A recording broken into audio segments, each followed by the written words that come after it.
Problem 1-72. Rearrange each equation below by solving for x. Write each equation in the form x equals blank. Note that y will be in your answer. So we're going to take each of these four equations and we are going to solve them for x, or get x by itself. Let's start out here with letter A. We have y equals 3/5 x plus 1.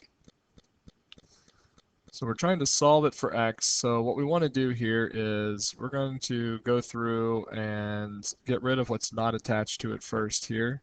So I'm going to subtract my 1 from each side. So right now I have y minus 1 is going to equal 3/5 x. This one, next step here, can be done in two different ways. You can get rid of the entire fraction at one time, or you can break it into two steps.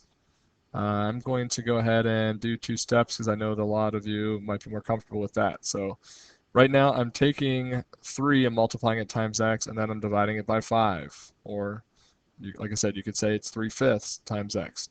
So what I'm going to do here is I'm going to multiply each side by 5.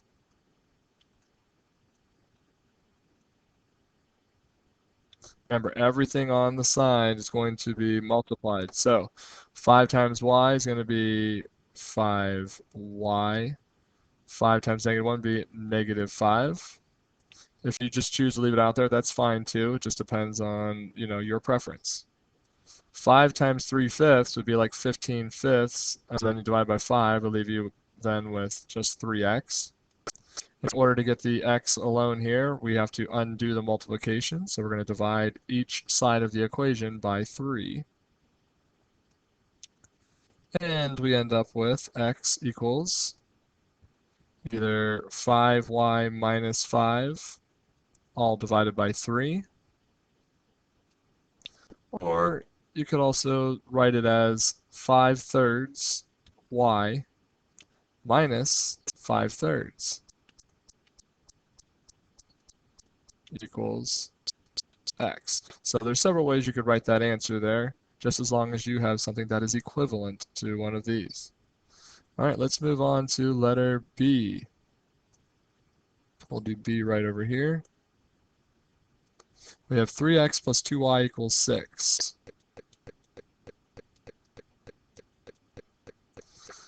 We want to isolate the x, so we have 3x's here. We need to get rid of what's not attached to it first. So 2y is being added to it, so we're going to take away 2y from each side. So now there's 3x's equals either 6 minus 2y or negative 2y plus 6. Either one of those is acceptable.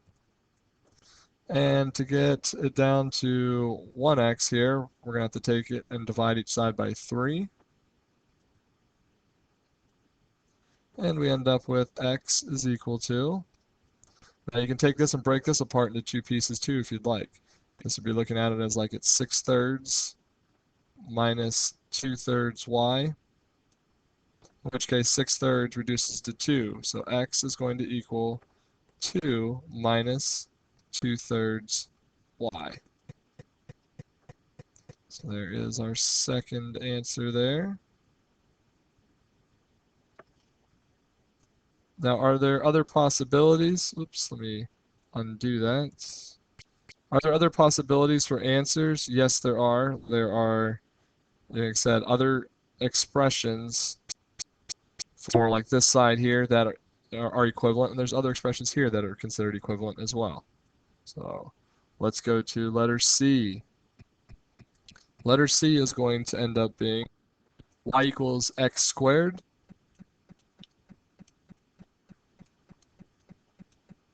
So to get x by itself, and this is an important one, this one comes up a lot in Algebra 2.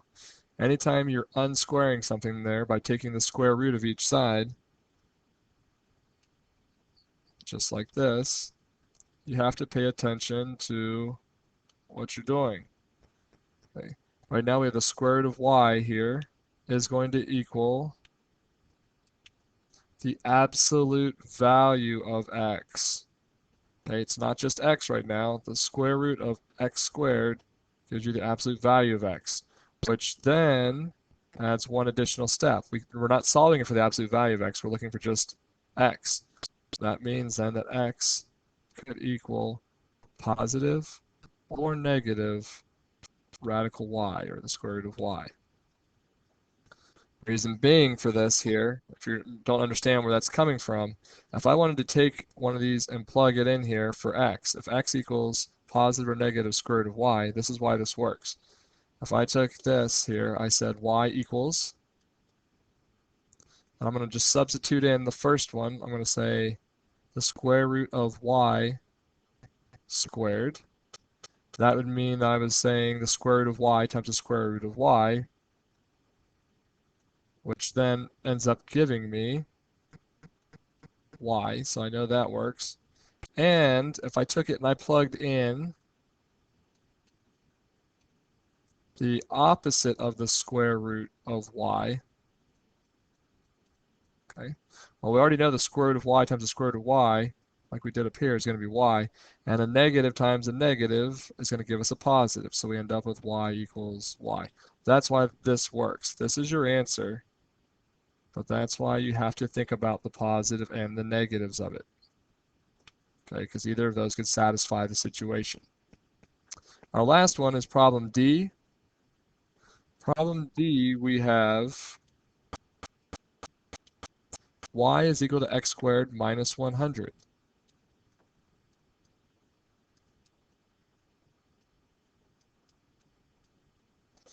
So as we take this one, it's very similar to the last one, except right now we're not looking to take the square root of each side yet. I do know that, yes, this is a perfect square, but we don't want to do anything with that yet. We want to get the x squared by itself. So we're going to add 100 to each side. Add 100. And we have y plus 100 equals x squared. And just like over here, now if we want to take it and we want to get rid of the x squared, we want to take the square root of each side there.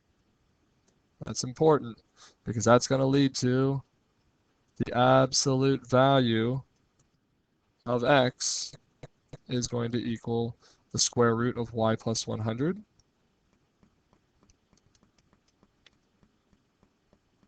I just tried to emphasize a little bit of color there. So now, to get it out of the absolute values, we simply take it and we add the positive or negative of the square root of y plus 100.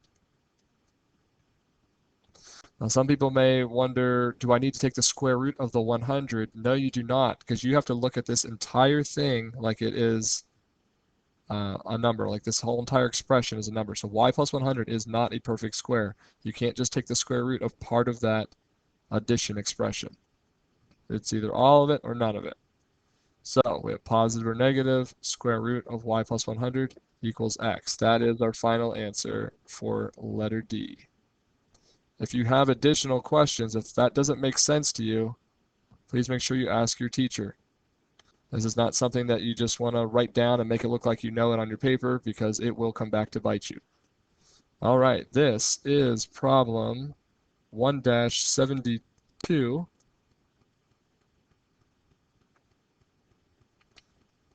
I hope this helped out.